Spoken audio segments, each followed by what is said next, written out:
From Los Angeles, California, we are the Mad Scientist Party Hour.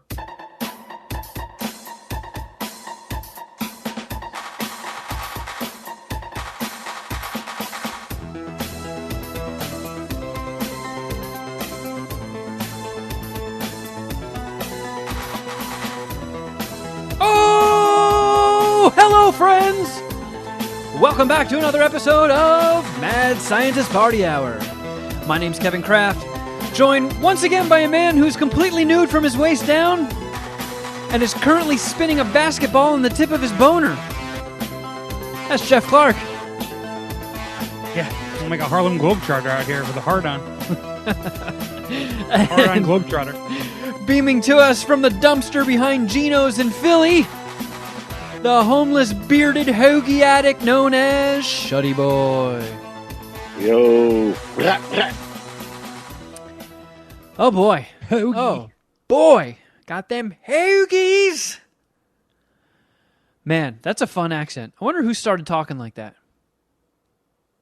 Probably somebody who moved from Boston and his accent never fully went away. Gotta get a hoagie. When I go home.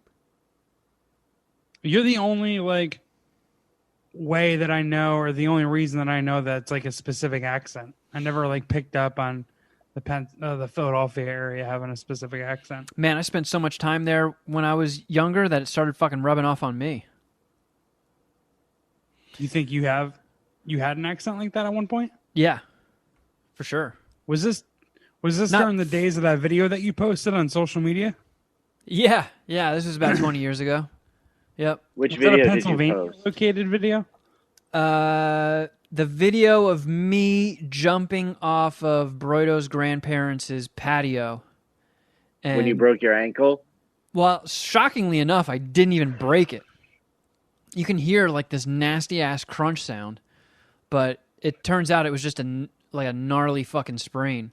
And that was around the time when, I don't know if it was before or after this. No, it had to have been before. We all got arrested. That whole crew, we all got arrested for drinking underneath the trestles. And we were going to jump off of them and stuff. But we got caught drinking. And we all got taken in for underage drinking. And I got community service and shit and had to go to alcohol awareness classes. But since I got arrested in Delaware County, that was where I had to do my fucking community service and alcohol classes. So I had to work around my work schedule at fucking McDonald's in Jersey and then drive to Philly to do my community service. And I feel... Oh, yeah, because I remember I was limping on the last day of my alcohol awareness classes to get my diploma, and then I started cheering as I hobbled with my crutches that I graduated. Graduated? Yeah. What the fuck? I didn't. Got a little bit of a couldn't laugh. understand what the payoff was for that jump. It looked like you were trying to break your ankle. Yeah, well, I'm not very good at... I mean, if anybody wants to see this, it's on my Instagram, at Kevin Kraft. I never got the memo about doing the tuck and roll. If you jump off of something high, you're supposed to do that springboard thing and launch yourself forward, not try to completely absorb the blow of the landing right down on your feet. So I did the opposite of textbook. I did the one thing you're not supposed to do, and that's just fucking pile drive yourself right into the ground. And when I didn't think it was going to be that high, so when I jumped off the balcony and looked down, I got the butterflies in my stomach, and that's why you hear me go, "Oh, fuck!"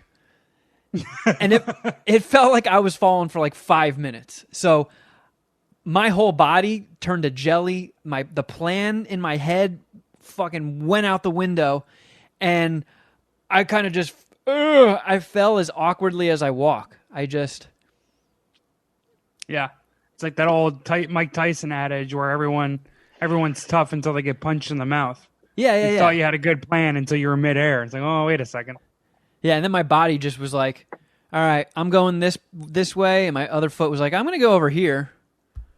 And my spine was like, I'm just going to go limp. And yeah, landed with a thud, and that sucked. That was Other than maybe that heartburn thing you were here for, Jeff, one of the most painful experiences of my life. I'm surprised you'd put that heartburn thing up there with it. Again, I don't have much of an experience with that, but I've broken my ankles and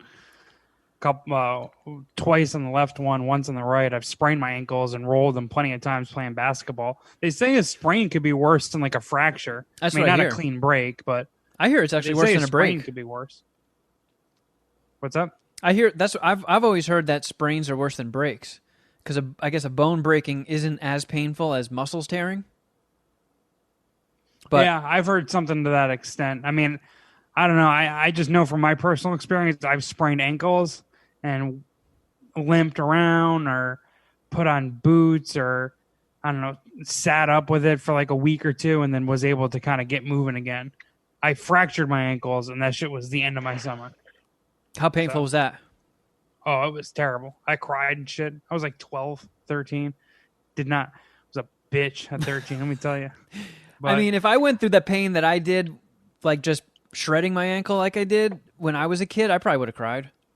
yeah, how old were you in that video? You looked like 20, 21. Like 18 or 19, I think. I mean, I definitely wasn't Yeah. 21 yet because I had been arrested for underage drinking. Right, yeah. What would you say, Jeff, was the most painful thing you've ever felt? Other than, the first time you were taken anally. All right. Well, aside from that, I don't know, maybe just because I just said it, I would say the breaking my ankles. I mean, there's a bit of an embarrassment to it. There is a bit of pain. There is a bit of like, it was the first day of summer and I heard my shit snap under me.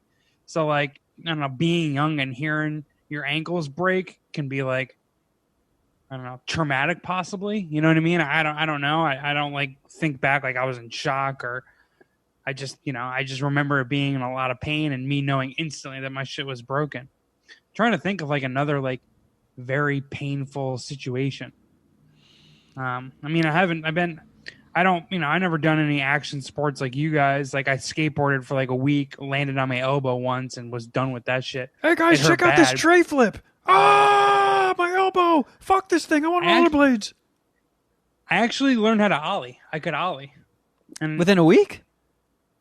That's pretty impressive. all right, so within 2 weeks, I would say, yeah. And like my friends who've been skateboarding for a while were like impressed, and they were talking shit like, "Oh, that's like the hardest thing you can do. It's only up here. You're only going up from here. Or it's only getting easier from here." I was like, "Really?" Like, I watch a lot of Tony Hawk and verts and stuff. That's easier than what I did. That doesn't feel right. I mean, it's one of the steepest learning curves. It's just getting the hang of, because everything stems from the ollie. That's like the foundation of skating. So once you get that down, I remember when I got my first skateboard, I thought it was like fucking Bart Simpson, like in The Simpsons in that opening thing. I thought if you just jumped, the board stuck to your feet for some reason. What the fuck did I know about physics? When we put Cheech on a skateboard when he was like 4 or 5, and he ollied like within 5 minutes, and Come on. we had him like keep doing it, and he could ollie. Like Is this like he when- couldn't do it every time? Is this like when you said you beat the original Teenage Mutant Ninja Turtles game I on the remember NES? this. So listen, so he ollied. It's like when he said Michael Jackson stopped at his house to use his bathroom. Don't talk about MJ that way. It's So a Goonies joke. Yeah, Jeff, what the hell? You're chunking this situation. Yeah, do the truffle shuffle. Do it, Jeff. We're on camera. Come on. no, not yet. Come not on. yet. I'm not busting that out. That's a few more episodes. We're a few more episodes. That's away from episode that. 500. You guys got to do some on-camera work. I'll start whacking off right now. Don't You're tempt so me. good at it, though. Why would we take that away from you? Honestly, and this isn't just a cop-out, I do have to Google the truffle shuffle to make sure I'll do it. I can do it all right, but I might bust one out today. You know what? I think we Anyways. should deport you. Send you back to where you came from. I've seen Goonies like 3 or 4 times, but it's seriously been like 15, 20 years. He just mashes his fat together, right? He just lifts up his shirt and just jiggles it. He like convulses. I just watched it a couple weeks ago again. It's a 5-dicker for me for sure. Easily. Hall of I Fame know movie. most people think that it's a 5-dicker. Anyways, so yeah, we had Cheech get on a skateboard when seriously he's like 4 or 5, and he ollied. He was able to ollie, and it turned into like a situation where he could do it regularly, not like he every ollied time. down like 10 stairs. So we thought like we had something, like, oh my God, we got a prodigy. So like we went home, like told my mom, told my dad, like, holy fuck. We didn't say holy fuck, but like, oh my God, Cheech can ollie. That's supposedly the toughest thing to do, and it's the first thing. Like, we got to buy him a skateboard. Let's just get him a birdhouse. Let's get him a 6 skateboard. Let's get him So sponsored. we got him a skateboard, and he literally never rode it. Like, never. He just didn't do anything with it. Man, And Cheech missed his calling. he never maximized on all his skateboard X Games prodigiousness. Is prodigiousness a word? I think I was just reaching there. It is now. If it's not, it is now. You can be prodigious. Can you be prodigiousness? Yeah, that doesn't feel right. Can you do That doesn't something feel right. that is full of prodigiousness? I'm sure some random people on YouTube are watching this. They'll be friendly and clean it up for me in the comment section. Yeah, YouTube is always nice when they correct people. Yeah. What about you, Shuddy? Have you What ever? it's known for. What was your most painful injury? I mean, I've blown my knee out a few times, so that would definitely be it. What was the first time you blew your knee out again? I was in 7th grade and was playing tackle football with kids much larger than myself. Respect. And it just happened like it does when you see it on a replay in the NFL. So your knee is supposed to bend this way. When I got tackled, this stayed planted and my leg bent like that and tore my ACL. Fuck. But the hospital I went to had a bad magnet in their MRI machine, and the torn ACL never showed up. So then You tested positive for COVID, didn't you? the next year in 8th grade, I was playing intramural floor hockey after school, and I planted, and my knee twisted because there was nothing holding it in place, and shredded the cartilage, and ended up having to go in and get both of them replaced Fuck. before I was old enough to drive. God damn. That's a absurd injury for a non-athlete before 16. Yep. Like, that's usually reserved for people who are moving really, really fast. Man, that's just the life of a Shuddyboy. Yeah, and 13, 14-year-old Shuddy was 4'6"-ish, about 120 pounds. So he was not. What the fuck were you doing playing football? You said 4'6"? I was not. I mean, maybe that I was 5 foot until the summer between freshman and sophomore year, and that's when I had my growth spurt. It So sounds 4'6" like might you be. got off lightly with a torn ACL. Yeah, but I was. Yeah, I mean, I was a little round pudge ball. I'll have to. Somebody, I mean, by that I mean my mother, has pictures of me from around that time, from a family vacation at Virginia Beach, where I was boogie boarding in a t-shirt and standing outside of the water, and I'm just a fucking little fat kid. She's got pictures of you and Dominic in the tub together. No. Oh, man. Don't worry, I've been a little fat kid my whole life. Well, since I was like 8. So going on, 26 years now. Man, well, speaking of blasts from the past, so I think I've talked about this on the show in the past. When I was in Bing Bong school, I wrote for the school newspaper, and I wrote horoscopes, amongst other things. And they were always ridiculous. And the school submitted the paper to this big association that, like, I don't know, it's like the Oscars of high school newspapers or some fucking shit. So we got invited to it, and we go to this place, that big arena style auditorium with hundreds of kids in there, all these different schools. And I brought home the only award for our school with my goofy ass horoscopes. And I got this little medal for it.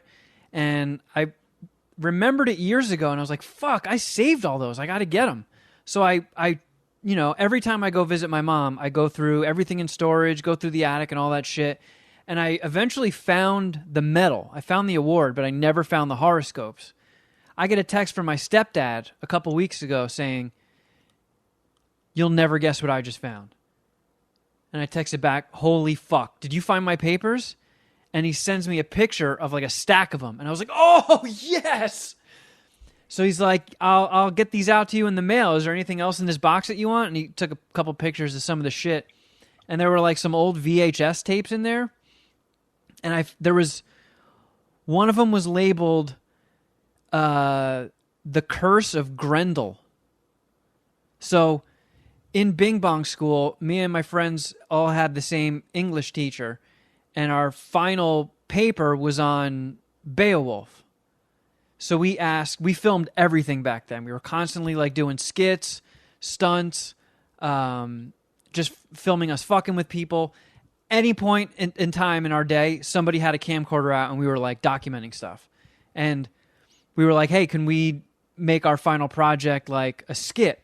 Like make a mini movie? And he was like, sure. And I was like, oh, fuck yeah. So me and my other buddy, we both made like videos, like we scripted shit out, like a Beowulf story. And I'm pretty sure the one that I have on VHS is like the goofiest one. My one buddy made like a 90-minute movie, and he didn't even get it finished in time, but I think they just gave him a passing grade to get him the fuck out of there. I just did a quick little like 8-minute one. So I ordered a bunch of equipment off of Amazon to see if I can rip stuff off of these VHS tapes. I also found my Beavis and Butthead collection that I taped on VHS off the TV, and That's pivotal. my collection of Salute Your Shorts episodes from Nickelodeon. Yeah, I'm pumped to see what the commercials are like that I recorded too. But cool thing about the Beavis and Butthead thing, I think even all the stuff they have released on DVD and home video and stuff doesn't have the music videos because I don't think they could get the rights to it. So that'll be fun to see if I can get all those. But he got me the newspapers, and it was, since like the post office is apparently being dismantled, 2-day shipping took 2.5 weeks, and What? it was frozen in transit. A week after it shipped, its last known location was New Jersey, and there was no update for like 9 days. It was fucking crazy. So I was like, no way. I finally get those papers back in my life, and now they're going to get lost in the fucking mail. But finally got pushed through, and it arrived the other day. So I thought it could be fun to revisit some of the stuff in my old Bing Bong School paper. Nice. I'm a Virgo, so lay it on me. Do your work. So here's the thing. This is Volume 1, Issue 1. It's the first ever edition printed by the school, because it didn't even have a school newspaper yet. Even though I get it graded.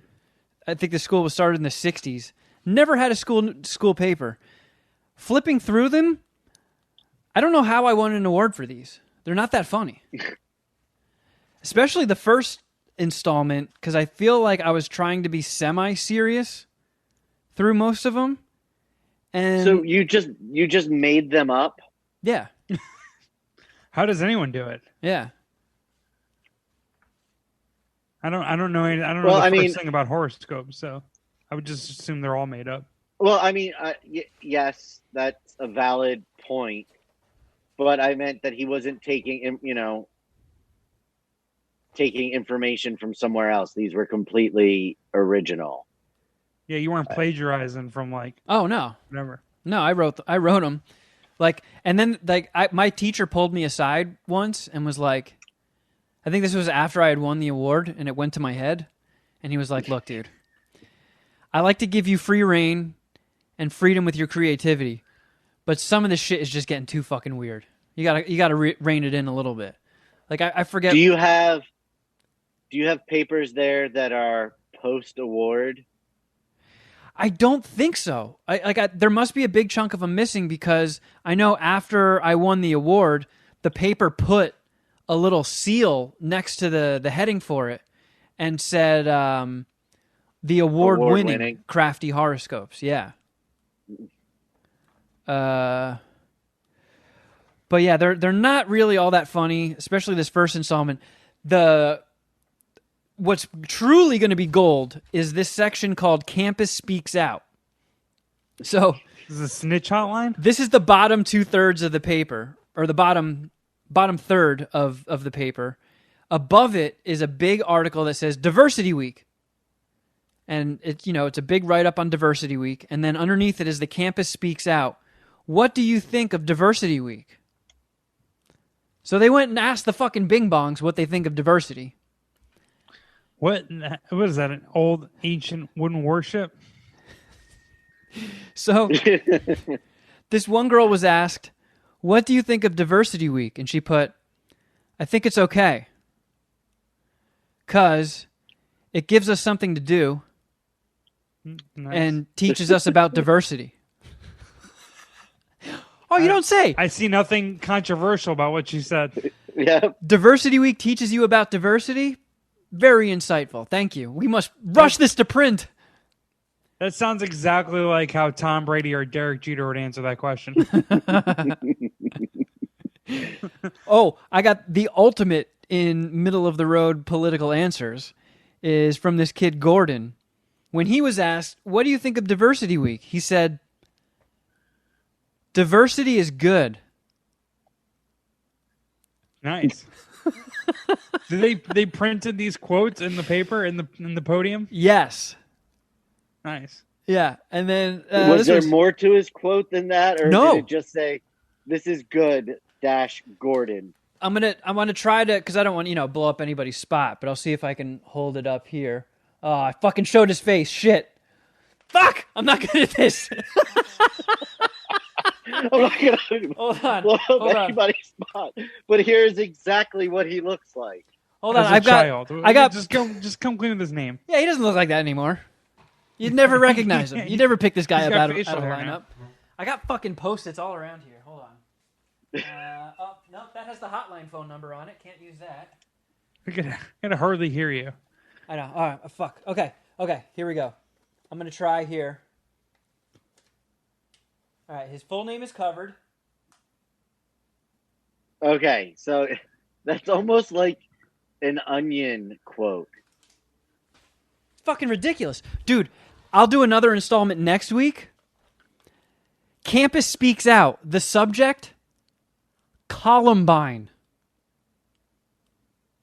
Oof. Did you read the quotes already?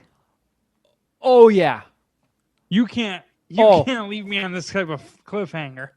Hey, I need to hear what they said about Columbine. I guess you'll have to download next week's episode, Jeff. Do you have any crisis actors? Dude, let's just say it's problematic, what some of the people said. Right. Are we going to show any of those guys' names? No, So I will do my best to censor those. what issue was that? It might have Columbine issue. been 4 because, when Columbine happened, one of the kids at the school, one of my best friends there, his cousin went to that school and was there for the shooting. I don't think he got shot, but he was there and witnessed it. So it hit him Fuck. hard. And the So front, your school newspaper didn't start till junior year.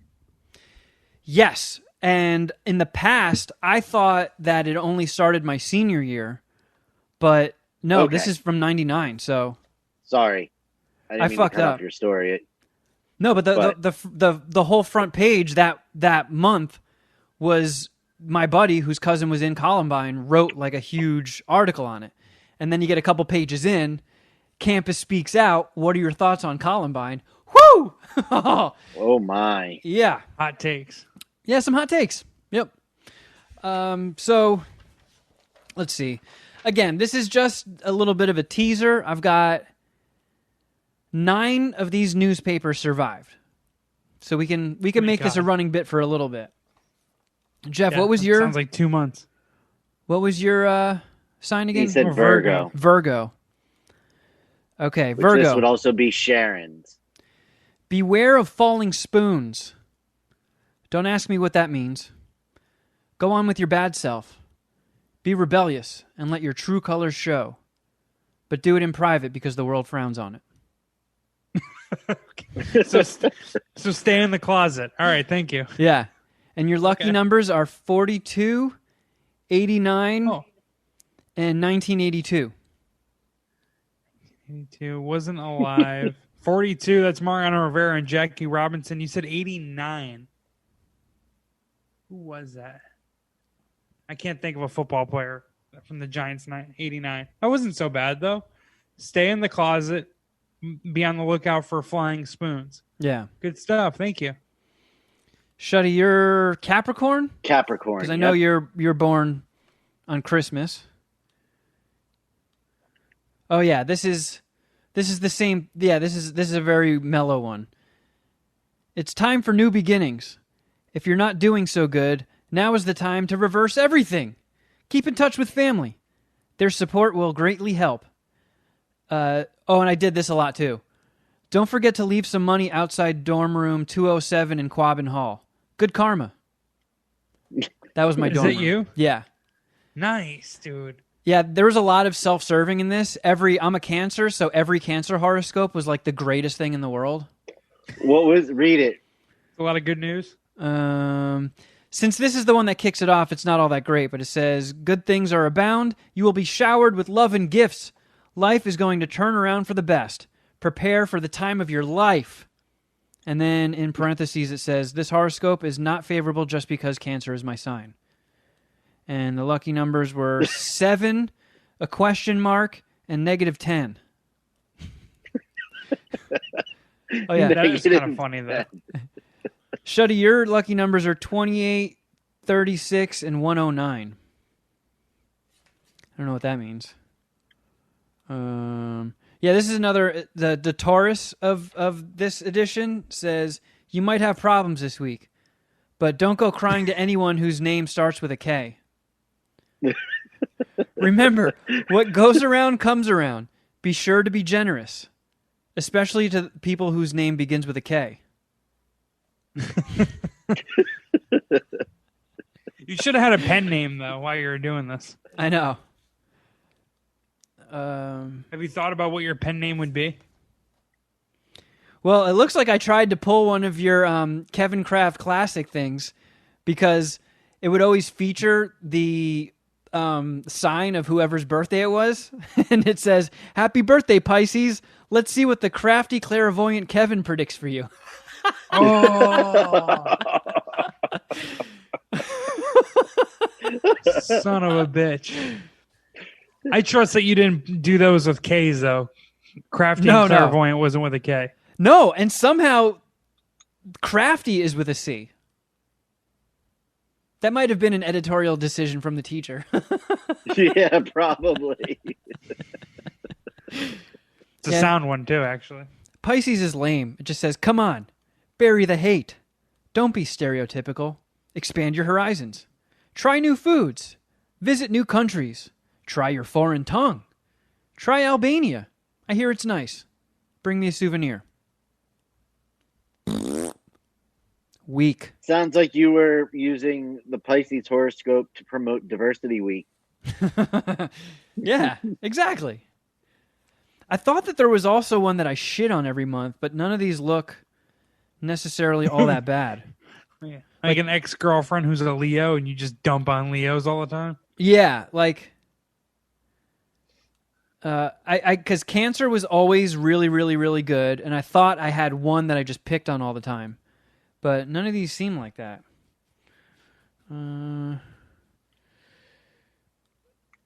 Aquarius I really wish was there were some better diversity quotes. Your artistic side will show, let it shine. Make sure you don't cut your ear off. Don't ask people to do nude portraits either. That's not pragmatic.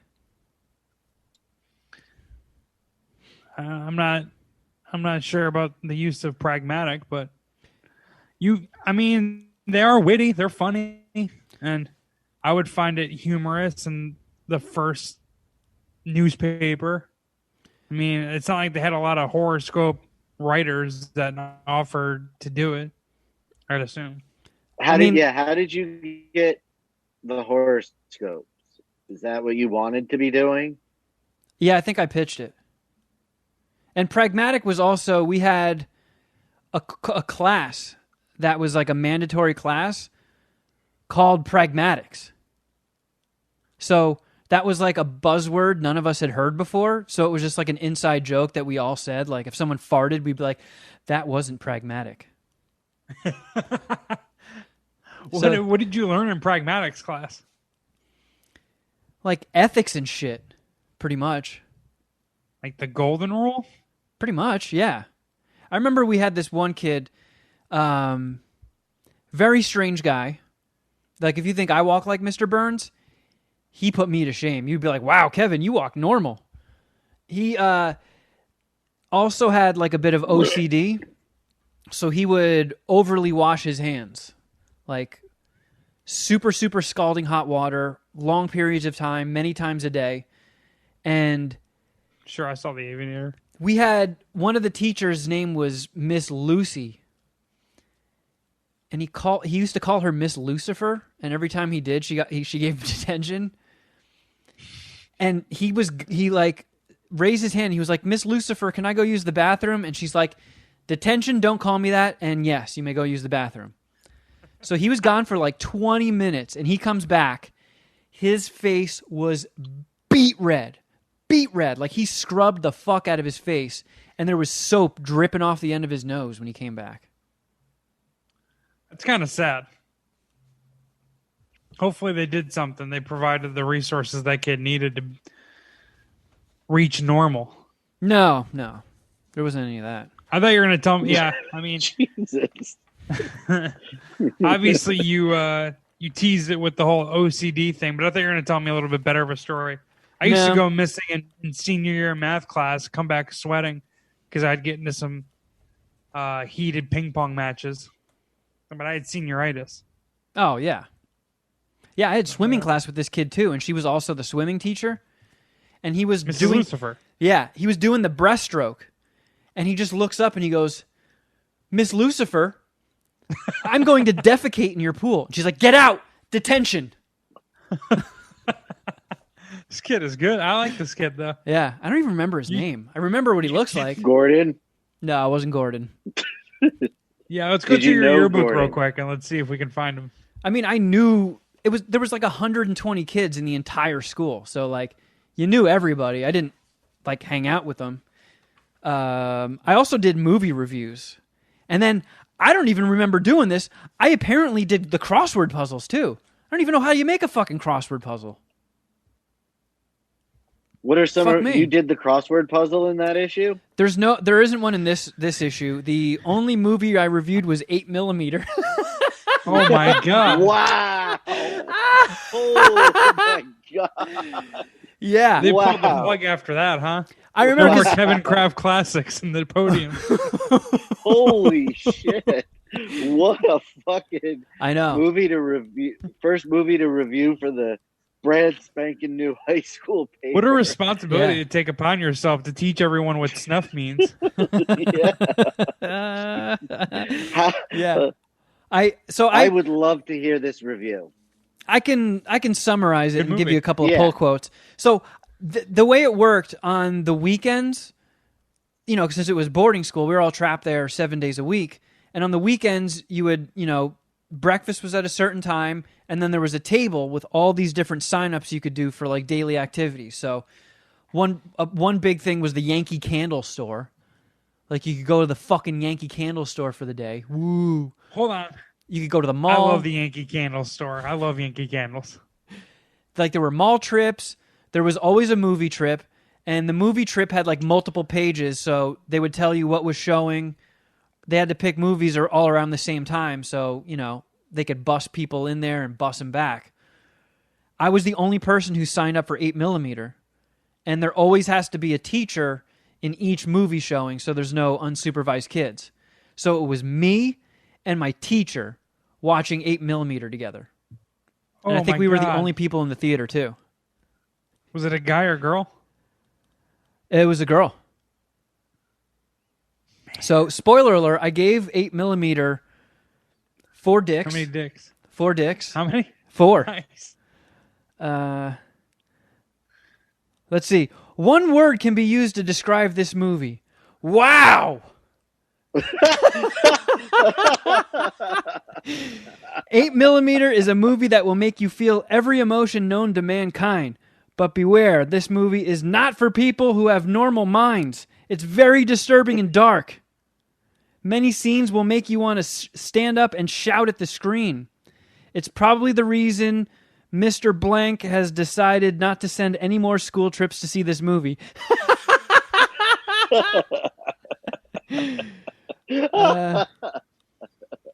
Let's So see. the teacher went back and did not give a favorable report for the film. It was squashed. That was the first and only outing they made for the students to see 8mm.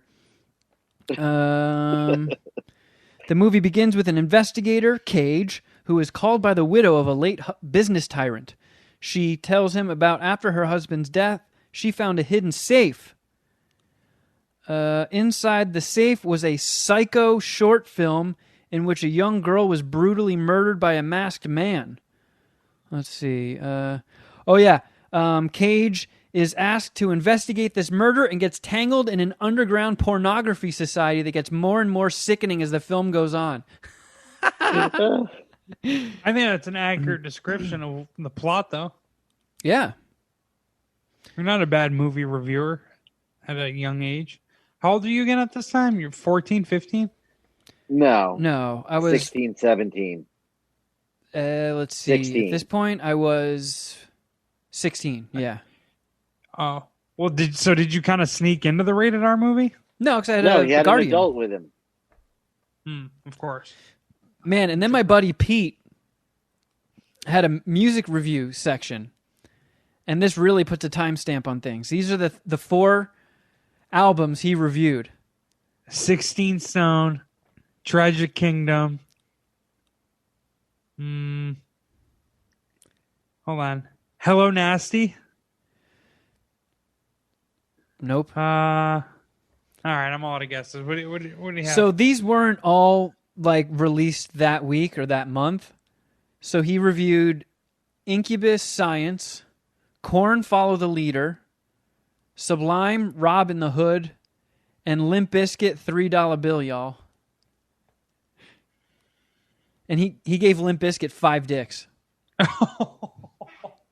Ooh, bad take. That didn't age well. That would have probably been what I would have given that record at that time as well.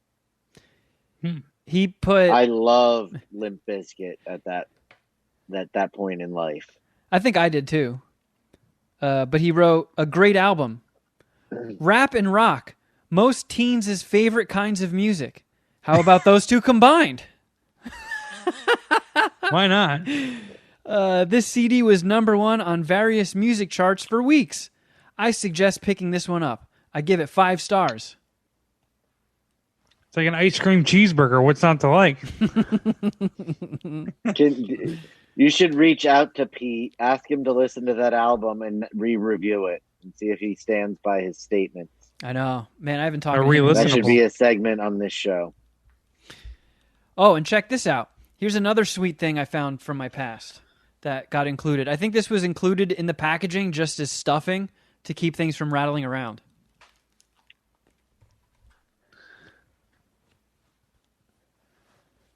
I remember that fucking hat. A Cousin Eddie hat. Yeah. My Mad I Bomber. remember it. I think that hat's cool, though. I mean, if you were in a spot that you could use it, I think that'd be a nice little, I don't know, piece, addition to your fashion. Are you Yeah, going to bring I could- that with you once you're able to go back to the mountain snowboarding? Oh, I fucked my hair up. Yeah, that's what I meant to say. Good question, Shuddy. But so this was a gift from my mom's turd of an ex-boyfriend that I hated. The religious one. Yeah. It was like the one cool thing that came out of it. He gave me a Mad Bomber hat, and I loved it. I used to wear it all the time when I would run out and make snow forts and shit. So this thing, that doesn't make you appreciate him a little bit more. no, fuck him. He was a jerk off.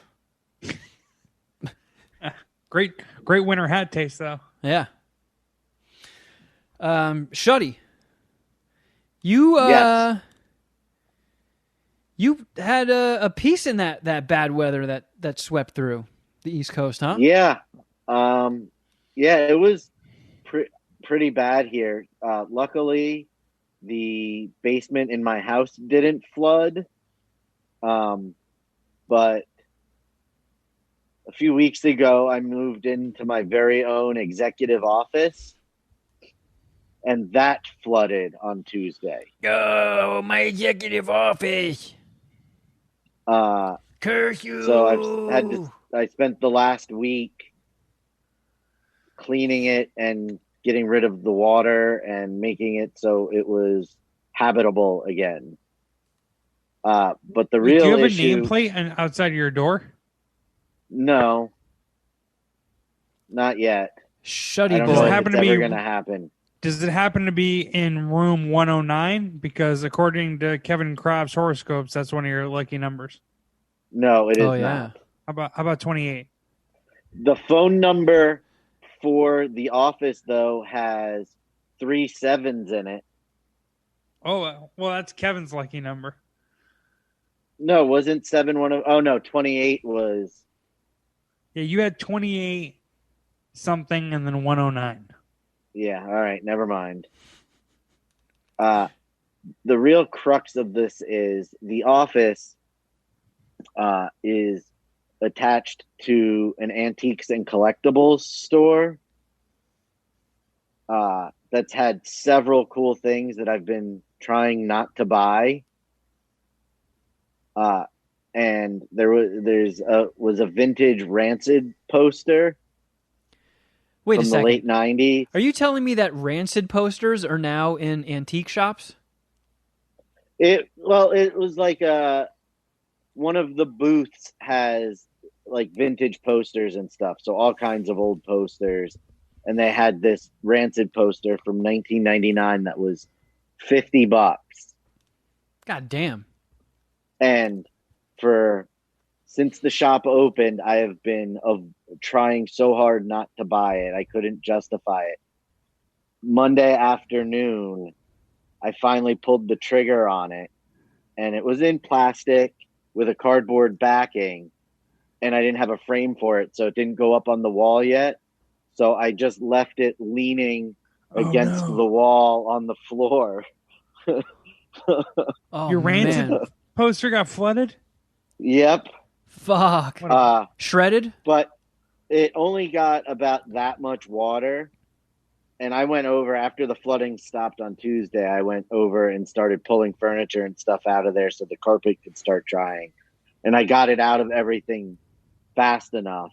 So it's just a little bit water curled, but no, it's not.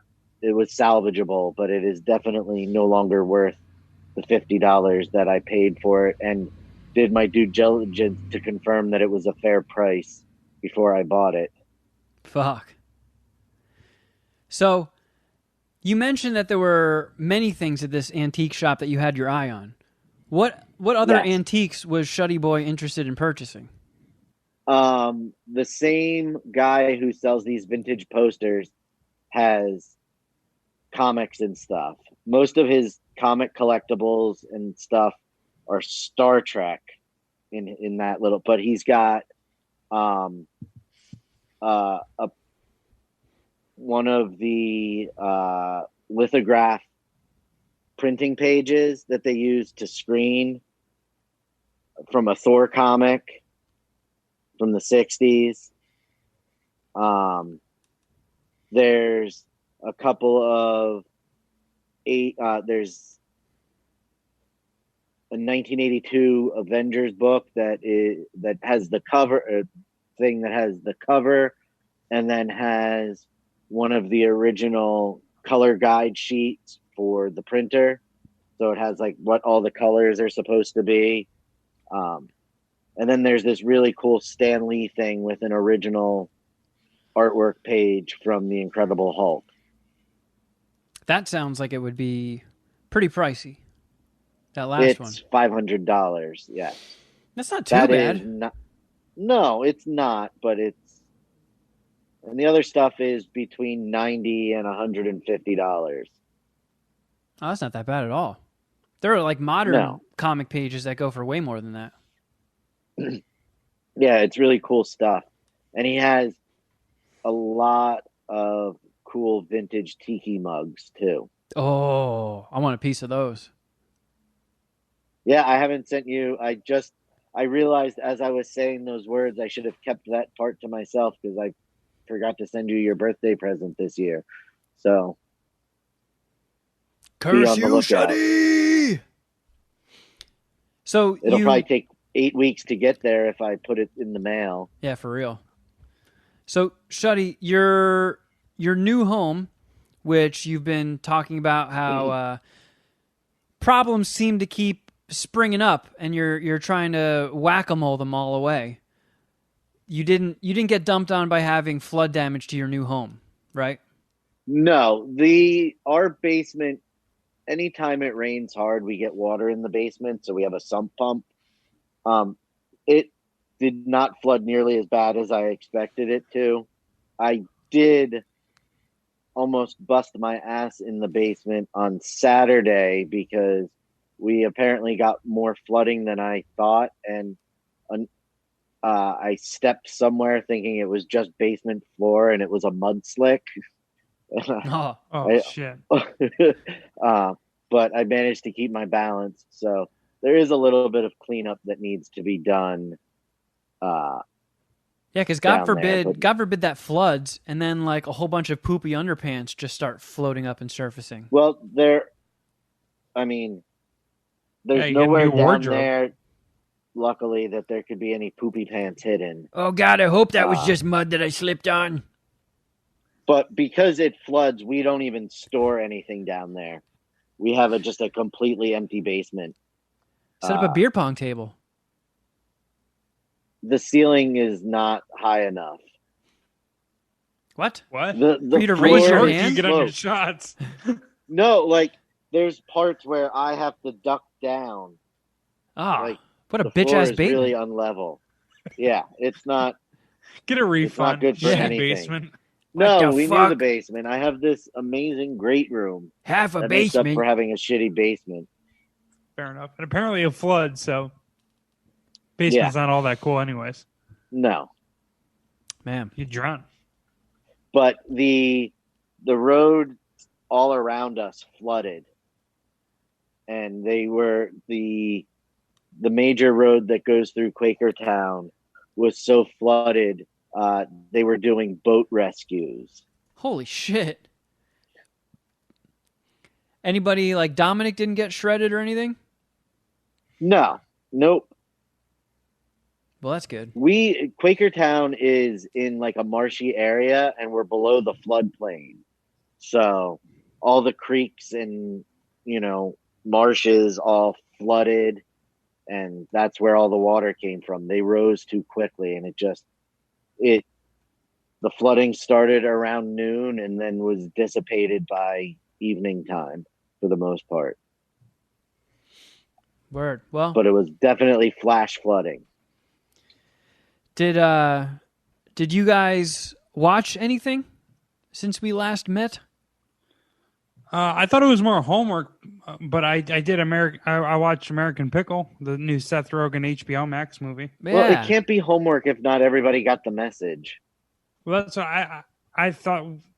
I thought the message was given. That's But I think I did. I'll have to. Oh yes, I did watch something. I had that's already to been reviewed. I had to pull the trigger on finally figuring the ins and outs of HBO Max out, and it took a minute. I had to reset, because I'm one of the last few old fogies holding on to cable.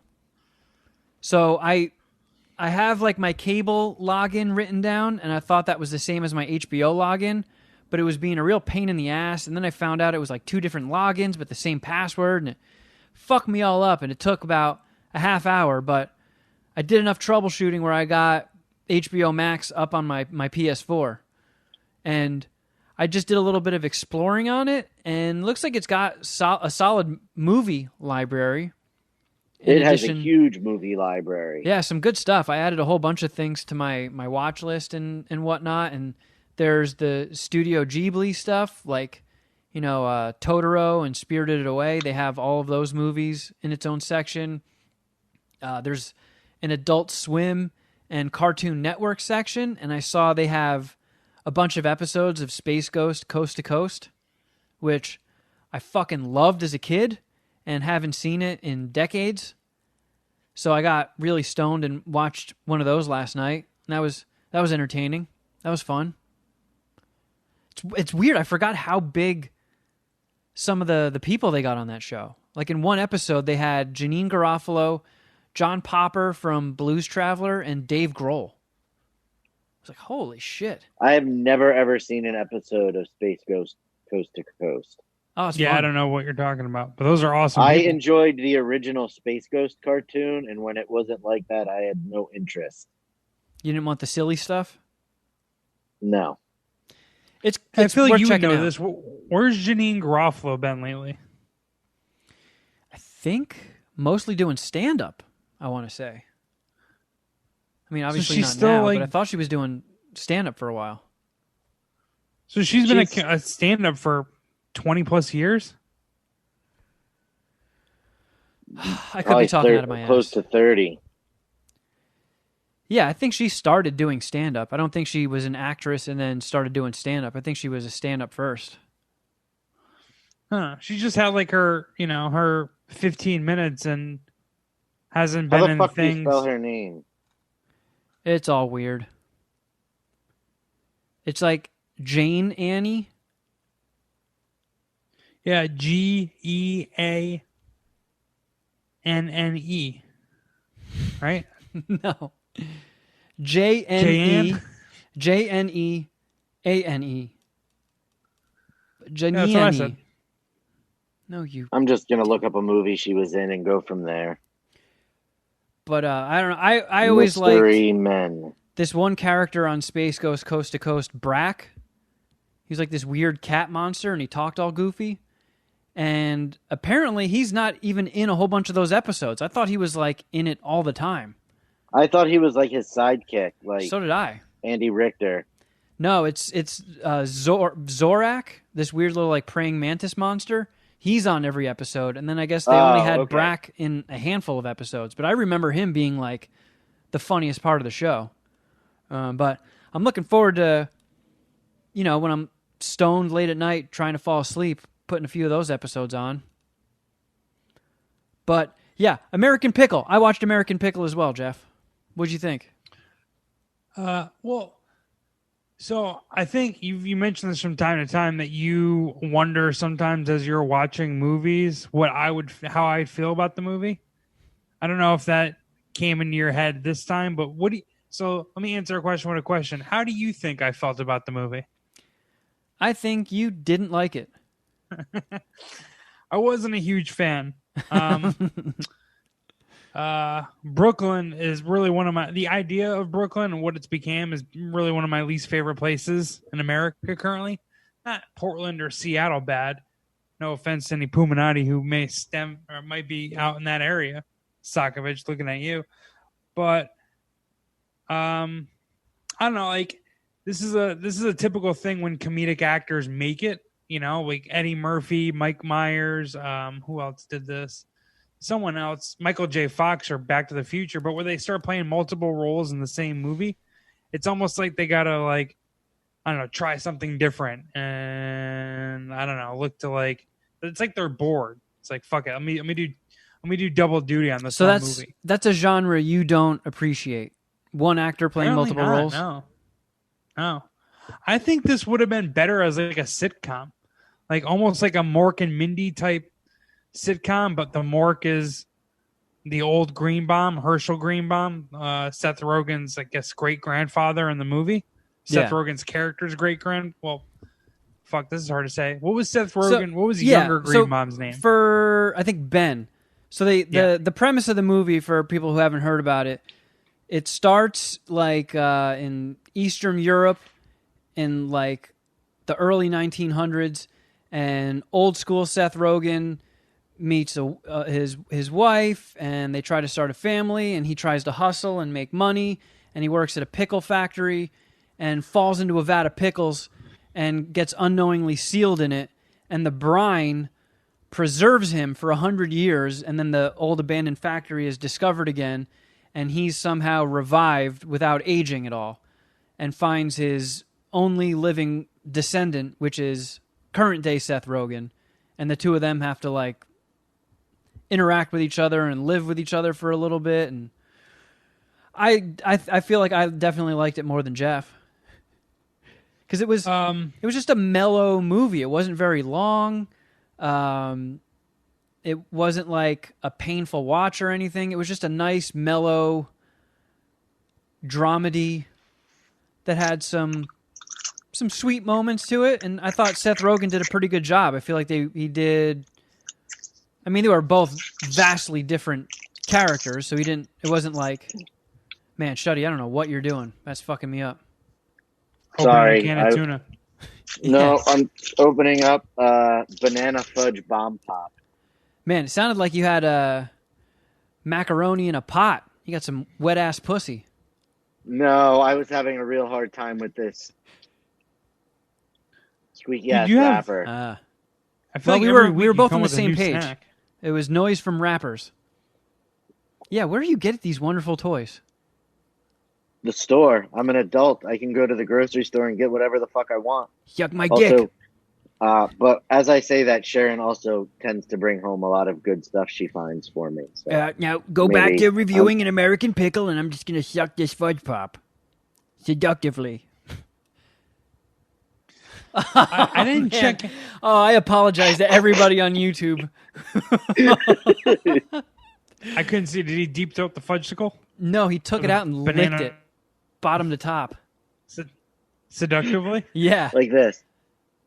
Oh man, I do not like seductive Shuddy.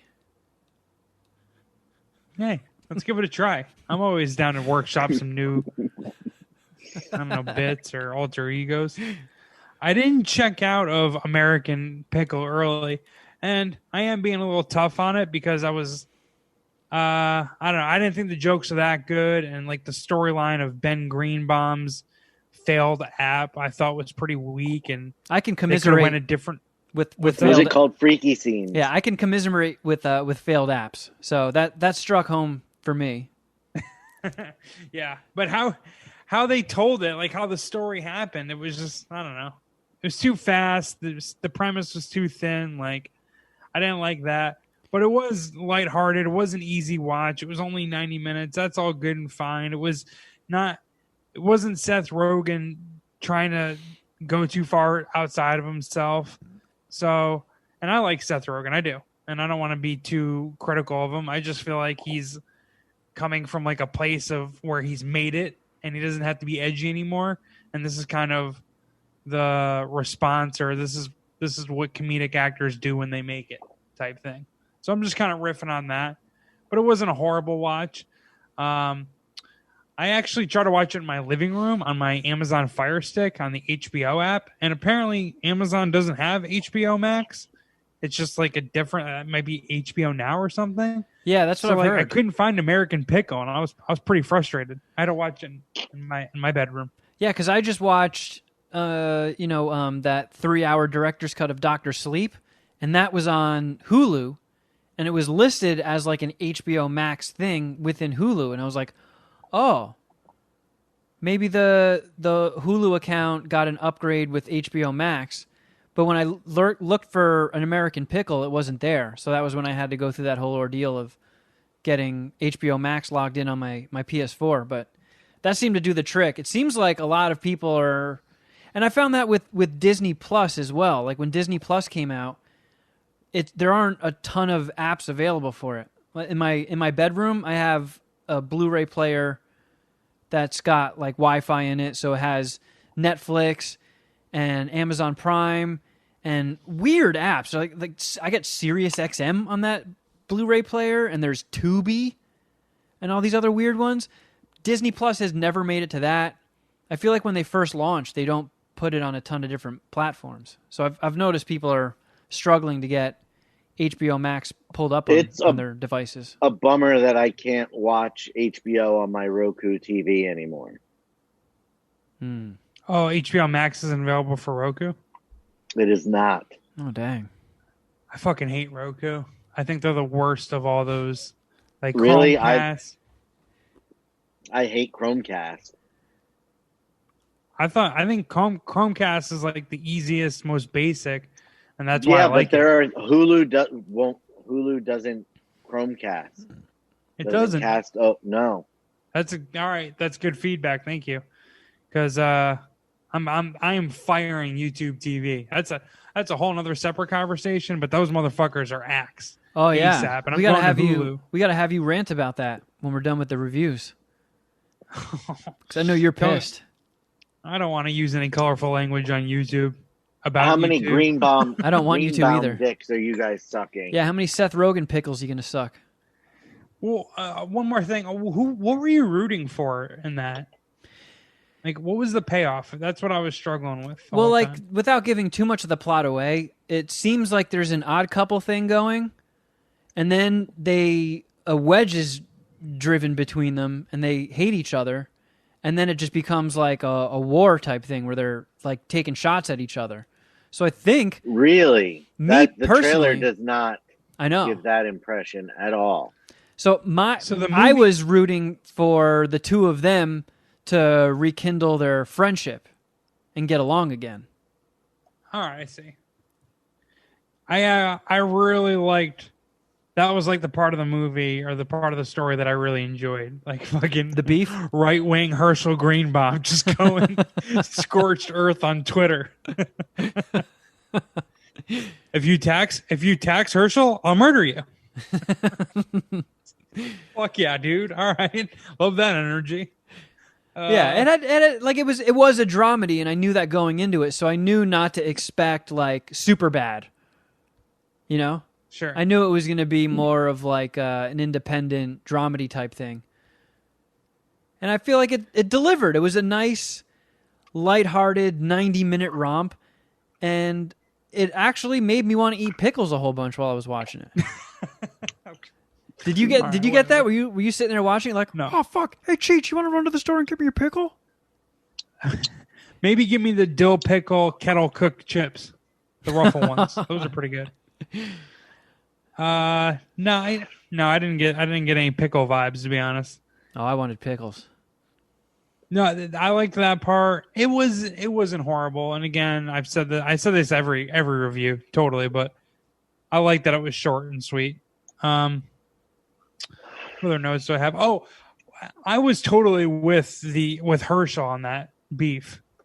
Like his anger with how they handled, I guess, his family remains, whatever. I don't want to give up too much of it. You know what I mean? Like his beef with all that stuff and how Ben Greenbaum, younger Seth, dealt with like family tradition and all that stuff. Like I felt him. It was just funny and authentic. And I don't know. I liked it. It was funny. Like, cause you say like, you imagine what I'm thinking when I'm watching a movie that I know you're watching. For sure, while I was watching it, was thinking, oh, man, Jeff is totally with Herschel on this one. Oh, yeah. 100% on Herschel's side. Like, when he was like, I'm just going to raise all the money. I'm going to buy the billboard. I'm going to tear it down. I was like, fuck yeah, dude. And that kind of like laser focus was like, I don't know. It was kind of inspiring. Yeah, and Ben, younger Seth, he did pull some bitch boy shit. Oh, yeah, totally. Yeah, which I knew, like, Jeff was sitting on his couch be like, oh, you fucker. But don't snitch. You just said it was bitch boy shit. Yeah. So you, deep down inside, you agree with me. Yes. For a lot of the times, I was like, man, young Seth should just stop being so petty and fucking bro down with his great-grandpa. He could probably convince him into doing bong hits if he really just massaged the situation properly. It was a good bit though, the whole social media stuff and just Yeah. asking him like his honest feedback on shit. He would just Yeah, what's your Whoa. outdated century-old opinion on this hot button issue? Oh, I will Yeah, tell what do you. Unfiltered. Yeah. Excuse me, with all the cameras looking at you, how do you feel about Jesus Christ being everyone's Lord and Savior? It's like, fuck, dude. But I'll suck. Man, you talked an additional pickle into my mouth. I'll give it 2.25 American. I'll suck 2.5 Seth Rogen dicks. All right. Yeah, I like I said, I enjoyed it a little bit more, and I'm gonna suck 3.75 Seth Rogen pickles. I thought I had some legit funny moments early on. I liked the relationship between them. I was bummed out when a wedge got put between them, and it did fall apart a little bit towards the end. And then the ending just felt rushed and out of nowhere. I was like, "Whoa, wait, it's over!" I thought more stuff was going to happen. But other than that, it's definitely worth a watch when there's not a whole bunch of new stuff coming out. And you definitely don't want to be, I don't know, bogged down with bummer shit, I don't really want to watch anything that's a bummer right now. And it was nice. It was a nice little break. I don't care. I'm down for whatever's good, but I hear what you're saying. Shuddy, what did positivity isn't terrible. What'd you get into, Shuddy? We finally watched Knives Out. Oh, all right. And I went into it kind of reluctantly. I know that you had great things to say about it, and I haven't heard anything bad about it, but it just didn't seem interesting. And I was very wrong. Yeah, it's a good flick, right? It was very good. And as much as I didn't like Daniel Craig's accent in the trailer, it did not bother me as much as I thought it would. And I thought it was an excellent movie and all the twists and turns and good acting. Chris Evans being a complete shitbag. Yeah, he was awesome. Like everybody was excellent in it. Everybody. What was Daniel Craig's accent again? He sounded like Foghorn Leghorn. He's like, "Oh, I do declare a murder has taken place here." What is it? Yeah, it's like Louisiana? very much like that. Yeah. Yeah, somewhere in the deep south, yeah. What was his name? Benoit? Oh, yeah, like Benoit Gumbo Jambalaya or some shit. It seemed very on the nose. He's got some Creole to him, or Cajun, huh? Oh, yeah. Yeah. Let me look it up. Yeah, I'll get sure. his real name in it.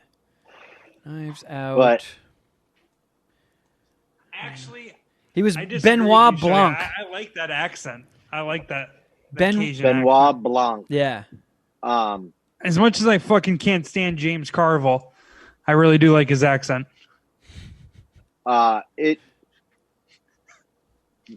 take, just, Jeff. the way everything comes together Asian. is really, really, it was really creative, I think. And visually it was well shot. Like I just liked the whole tone of the movie. Yeah, because what's his name? Ryan Johnson is a big whodunit fan. Like he loves whodunit movies, novels and stuff. So, and this was, I believe, his first whodunit movie. So I'm sure he was very careful when crafting it and putting all the pieces together. And were you aware, Shuddy, that there's going to be future installments following Benoit Blanc taking on more cases? I thought I had heard that. I really hoped that was the case because I really liked the character. Maybe he can help me with my Rancid poster. And Ana de Armas was great in it, and that whole story. It was. She's so hot. Oh my god. I was creeping on her butt in that movie so hard. It's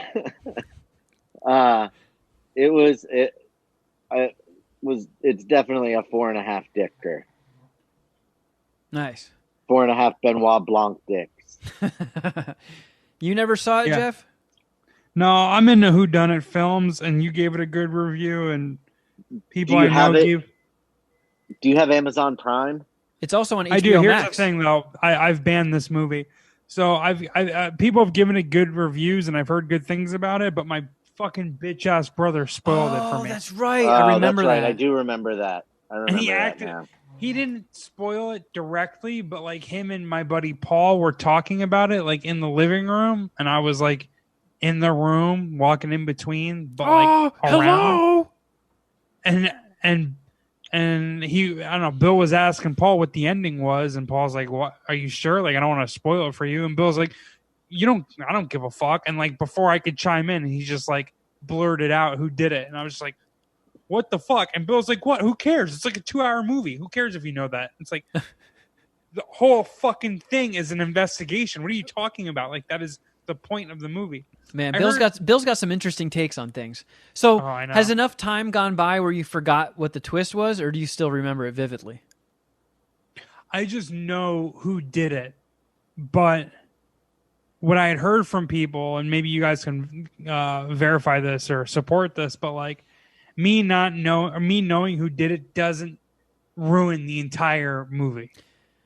I don't think it does because I saw it when it came out, and then I remember I went and visited my mom over Christmas, and we wanted to go see a movie, and the only thing that made sense was Knives Out, and I'm like, and she really wanted to see it, so I wasn't about to be a stick in the mud. I'm like, yeah, sure, I'll go see that again, and seeing it a second time, it was still fucking awesome.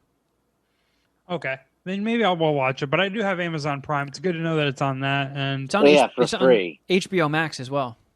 I just heard that someone was telling me that you find out not too far into the movie, maybe the middle, who did it. Again, not trying to spoil anything, but like I'm just trying to talk myself. That was the part that was most confusing to me. Like, how do you have this all together and still have a movie? You know, where is it going to go from here? And the twists and turns at the end were highly unexpected. Yeah, I think you'll still dig it, Jeff. Oh, all right, I'll check it out. I believe you guys. I believe you, Shuddy, not you, Kevin. Well, eat my ass, Jeff. You son of a bitch, you. I did watch another movie that just came out this week. A quote-unquote horror movie. Oh, boy.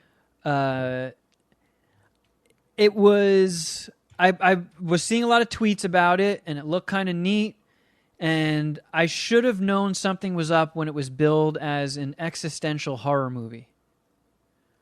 Because... Like Shape of Water? No, actually, like...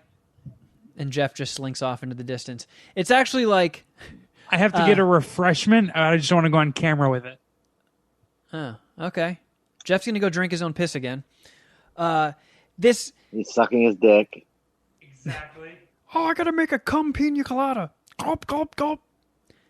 It was pretty much the definition of an existential horror movie. So it's called She Dies Tomorrow. And it basically starts with a girl, and she's like, I'm going to die tomorrow. And then it's about 10 minutes of her touching things. Like she lays on the floor and she like runs her fingers across like the threading of the wood, the knots in the wood. And she's just like feeling that. Then she starts a fire in her backyard in like a campfire thing and a little burner. And like before she puts the log on the fire, she's like touching that. 10 minutes of her just touching shit. Then With no dialogue, I'm sure, right? Not really. And then I would have been out.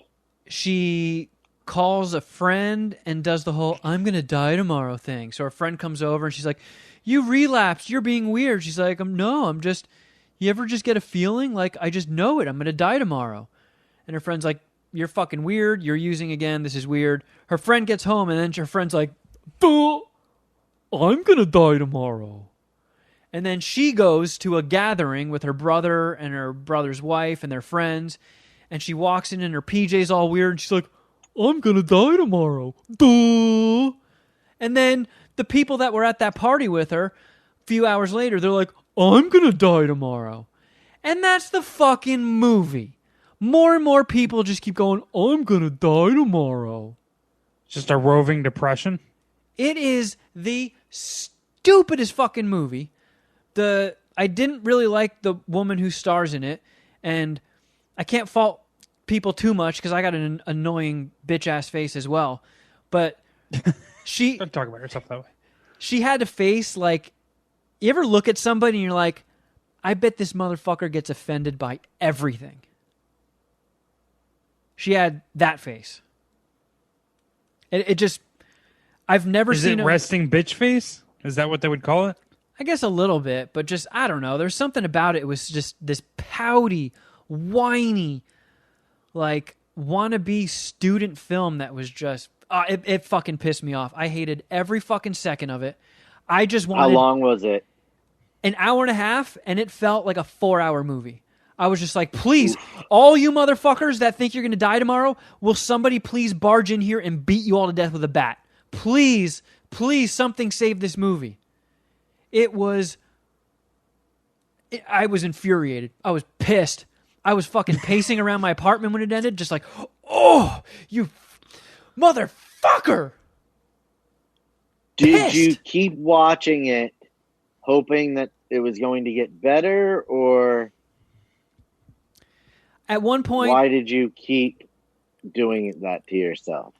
At one point, I thought maybe something happens that redeems it. Like, I've gone to see movies before where, like, the first 20 minutes, I'm like, woof, what a piece of shit. I can't wait to give this a one-dick review. And then something cool happens, and then the rest of the movie is awesome. And it's like, all right, that kicked ass. If they just matched the first bit, that could be like a potential 4.5 dicker. But since the first bit blew, I got to grade it on a curve. So I kept thinking that maybe something would happen, like, oh, at least that was interesting, and then it turned. But it stayed the same level of shit consistency, start to finish. By the time the credits started rolling, I wanted a fucking refund. I was ready to, because I got it on demand. I wanted to cancel my fucking cable provider. How dare you let me rent this? Toy! Fuck that movie. How dare it call itself a horror movie? Nothing remotely creepy happens in that whole fucking thing. And then I thought... Do they try and stop themselves from dying? They don't do anything. They just mope. It's just like it's like Final Destination with less initiative. Yeah. I guess. Yeah. And like, I don't know. I saw that it had gotten good reviews, and I thought maybe I'm just dense. And because I was thinking like, okay, I get it. Like, it's showing how a thought can spread and how a negative thought can like spread almost like a virus. And the thought of dying and confronting your own mortality is freaky. And if it's never brought to the forefront of your head, you don't really think about it. But then when it's there, it's hard to get rid of. I'm like, but that can't be it, right? That's so stupid. And then I looked at the reviews of people that loved it, and they basically just said the same exact thing. Like, I didn't miss what they were being so fucking like artsy-fartsy about. I totally got it. It was just stupid. Stupid. Toy! It's people whining about death. Yeah, it was the whiniest, pretentious movie. I'm going to... Because it got really good reviews, and Jeff, I know you hate Rotten Tomatoes, so we can shit on Rotten Tomatoes. I just looked up at a couple... wrong, huh? I mean, it's not like Rotten Tomatoes writes the reviews. They just aggregate film critics. For sure. But it's not like a whole bunch of people can't agree on a stupid idea. Oh, so then I keep seeing more tweets about it since I've watched it. People are legitimately trying to give it credit for being like the first real scary coronavirus movie. Like, oh, it's a true quarantine lockdown movie for the COVID times. They fucking filmed it before COVID. There was an accident that a thought was spreading like a virus. They fucking accidentally just so happened to be like that. And people are like, oh, it's so brilliant. What? They didn't mean that. Eat poop. She Dies Tomorrow is nothing if not a celebration of individual eccentricity, something it manages through the jagged novelty of its form and the distinctiveness of its principal actors. Can I get some ranch with that word salad? Personal and painful, empathetic without resorting to cliches and platitudes. Here's a review I side The with. reviews are so fucking pretentious. That's exactly how the movie is. It's that pretentious. I guarantee you, all these fucking people hated this movie as much as I do, but they have to seem deep and praise it. This guy, here's a fucking real ass G, if I ever saw one. Sean Edwards of Fox 4 Kansas City. Shout out to you. I want your thoughts on every movie Fox going forward. He says, one of the worst movies I've ever seen. Depressing, random, and dumb. What did I do to deserve this movie? Who knows? 0 out of 5. Fuck yeah. Wow, what's this guy's name? I'm going to start reading his movie reviews. I know. Just Sean keeping it real. Edwards. Has he reviewed? Can you click on his name and get anything else he's reviewed? Let's see. Just did a fucking drive-by on She's Dead Tomorrow, whatever the fuck this movie's called. She Dies Tomorrow. He was She kind Dies of Tomorrow. more towards Jeff on American Pickle. He gave it 3 out of 5, but still gave it a rotten rating. He liked... But that's according to Rotten Tomato. You're on his Rotten Tomatoes profile page? Yeah. Gotcha. Because there's other movies, I've never even heard of these. The Secret Garden and Work It. He gave both of those 3 out of 5, and those are fresh. But his 3 out of 5 for An American Pickle is rotten.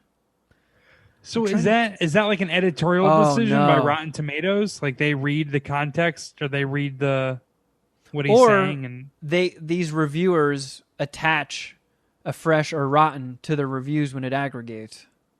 And that's what they pull from. okay. I break with him here. He gave The Rental 4 out of 5. Marriage Rental's Story. fine. Gave Marriage Story 4 out of 5. Palm Springs 5 out of 5. He gave Palm Springs as a 5-dicker for him. Yeah. Jeff, was Greyhound that Tom Hanks movie you watched? Yeah, it was fucking terrible. He gave that 2 out of 5.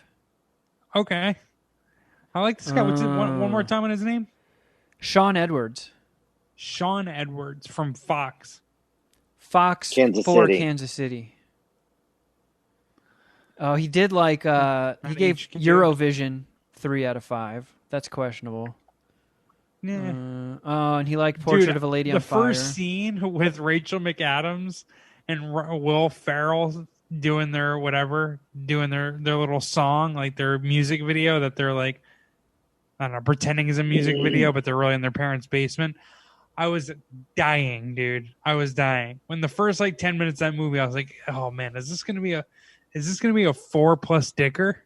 I had high hopes. But yeah, it did end up sucking. Sean Edwards, keeping it real. Yeah. I He don't gave hate that. Coffee and Kareem, the Ed Helms Netflix exclusive. He gave that 0 out of 5. He liked Extraction, 4 out of 5. Nice. I'm Yeah. excited for that new Netflix movie that's coming out with Jamie Foxx and Joseph Gordon-Levitt. What's it called? It's like Power Pill, I think. I don't even called? know. I haven't even heard of that. Yeah, it's like an action movie about like this pill that people are obsessed with that gives you superpowers, but I think it only lasts like a short amount of time, like 15, 20 minutes or something. Almost like what's that drug? What's like the shitty version of saliva, right? Saliva, is that? No. You mean Salvia? Spit. Salvia, thank you. Salvia. So I think it's just like a quick burst, like superpower pill high. And So like Limitless. yeah, but it's more superpowers than like Than super intelligence? extraordinary like cognitive abilities where that guy can see like 4 steps ahead on like a chessboard or even further. Like you actually get superpowers. But it's like an action movie. It's Netflix. I'm excited about it. I didn't mean to derail the conversation. I assumed you guys saw the commercial or something. I got to see if this dude's on Twitter. I like him. I'll throw you a follow, sir. Yeah, let's see. We can be She Dies Tomorrow Eskimo Brothers. Unless he's just fucking tweeting out fucking GIFs all day. Or memes. Is this him? Oh! Hopefully he's like I a found Fox him. H. Yeah, I might follow him. We'll see. Tom Cruise follows him. That's a good endorsement. What? Yeah, man. Tom Cruise also follows like 53,000 people or some shit. I'm not one of them. Neither am God I. damn it, Tom. I followed Tom. He didn't follow back. I think he I must don't have done follow- a massive like follow back spree and then just stopped. And then I think his reps just run his Twitter now. Did you follow him while you had a blue check mark? No. Back in Maybe my that's the secret. pre-check I mark haven't days. Maybe I followed should him yet. unfollow him and then follow him and see if he follows me back. See, I would assume that Tom Cruise wouldn't be active on Twitter, so I wouldn't want to follow him. But now that you're mentioning that you do follow him, I'm very jealous because I love Tom Cruise, and I don't want it to seem like you like Tom Cruise more than I do, because that is not. But I what do. it is. This just proves it. No, that's not how I see it. I'm gonna follow him right now, you motherfucker. Would you suck his penis to save his life?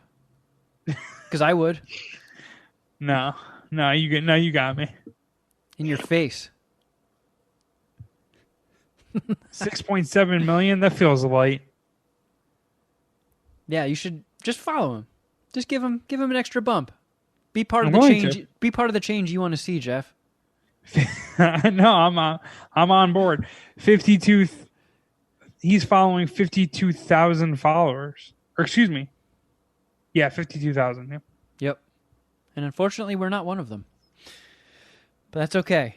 You'll follow me one day, Tom. Or you'll rue the day. Will he though? No. All right, well, before we go, I did want to throw out one other random recommendation. So this new game came out called Fall Guys Ultimate Knockout. I think that's the stinger on it.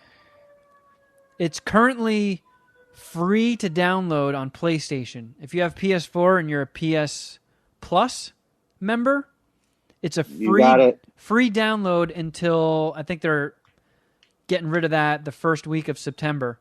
It's also on PC, but it's a $20 download. So it's a battle royale kind of game, but you're these little like butt plug / minion guys in essentially a game show, like Most Extreme Elimination or Wipeout. So when you play a match, you join a game with 60 people, and they put you on this obstacle course. And this little minion butt plug thing is running around, racing all these other butt plugs. And there's a qualifying mark. So if you survive to the next round, then like 30 people go on or something. And there's a different mini game. And it keeps whittling it down. There's 5 rounds. The 5th round is the final one. And there's usually like 10 or less people, I think, in the final one. And then only one person can emerge the winner. So it's set up like a game show. And then if you win, you get like extra currency and rewards. And it's got a battle pass kind of like Fortnite and games like that where the more you play, you get XP and you level up and you unlock new like costume pieces and emotes and colors and stuff. But it's kind of neat. Like I if anybody's on the top tier, the $10 tier of Patreon, I made a video of me playing it for the first time. And it's a fun way to kill a little time. It's very goofy and colorful and bright and just feels like a twisted, weird Japanese game show mixed with Wipeout and Most Extreme Elimination Challenge. I mean, it's definitely worth it. Did you migrate any of the Poo Team 6 over there with you? I played a couple nights with Ginger and Juice. How is he? He's Is he already elite at it? Yeah, he's better than me. I watched him win like 2 or 3 rounds. I've yet to get a full-blown win. Man, he's such a virgin with those video games. He's really good. Yeah, I feel like a complete bitch when I play with him. Yeah, he must be one real badass. I'm sure all of his opponents on the internet are saying. I just fall off a cliff because it's the controls are a little awkward and like on purpose. There's this one thing that I've played a million times and it sucks. It's like seesaws. It's all these seesaws, and you have to run across them. But as other people get on it, it'll tilt. And like if it's down low, you can't jump very high, and you can't get to the other platform. So you have to keep like running and trying to balance on them and shit. And if it's tilted too much and you jump from one seesaw to the other one, your legs just give out from underneath you and you fall into the fucking slime. And I got very close to ripping my underpants off my body in rage. That's my favorite way to for anyone to express video game rage. Almost rip my underpants off. But yeah, it's a cool game and definitely worth it for a free download while this limited time while it is free. Shuddy, I know you've downloaded it, but you haven't tried it yet, right? I'm looking at it right now. It looks ridiculous. But no, I have not played it yet. It's very silly. And the music sounds like it's from Splatoon, this Nintendo game Splatoon. But yeah, I don't know what that is. check it out. I think that's where you like, it's not spray paint, but like slime random places. You gotta color it. Yeah. You think I paint saw it. you play That's it exactly what you do, yeah. Yeah, you shoot paint out of guns or paint rollers. And you gotta cover as much of the map as possible before time runs out. I remember you talking about that stupid fucking game. It's very fun. All right, yeah. It's addictive too. I'm just trolling you. Yeah. But yeah, that's Fall Guys. All right. Ultimate knockout. Ultimate Knockout. Yep. And they're going to do it like because it does like Fortnite seasons. So I think this season is 2 months. So I think when it ends, season 2 is going to be new mini games and stuff. So I don't know, it's going to be something to watch. And it was so popular, I tried to make a video of it for Patreon over the weekend. And so many people downloaded it and started playing it right when it came out that their servers crashed for quite a while. So I had to wait a couple days before I could even get into it. I was going to say, Kevin's Nerdhole has that much pull? Yeah. Yeah, so many people Fall are Guys watching server to crash? Yeah, and YouTube. Oof. They broke both servers. Fuck yeah, dude. Shuddy, did you have something you were trying to get in? Yeah, I had another random review also. Oh. When I picked up my comic books on Friday, in my bin, they just randomly sometimes recommend stuff, and I didn't even think to ask about it, but I got the first trade paperback of a book called Undiscovered Country by Scott Snyder. And I've read the first 2 issues of it, and it's really fucking good. Basically, at some point, in 30 years in the past from when this book takes place, the United States completely closed its border to everyone. And even if you were a U.S. citizen and outside of the country at that time, you could not get back in.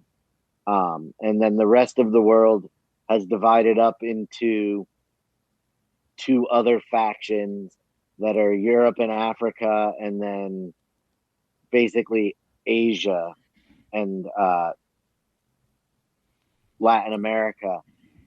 And wait, Asia and Latin America on the same side? I think it's Pan-Asian, and when you think Pan-America, that's like South America and Latin America. It covers my And favorite subject. And Canada.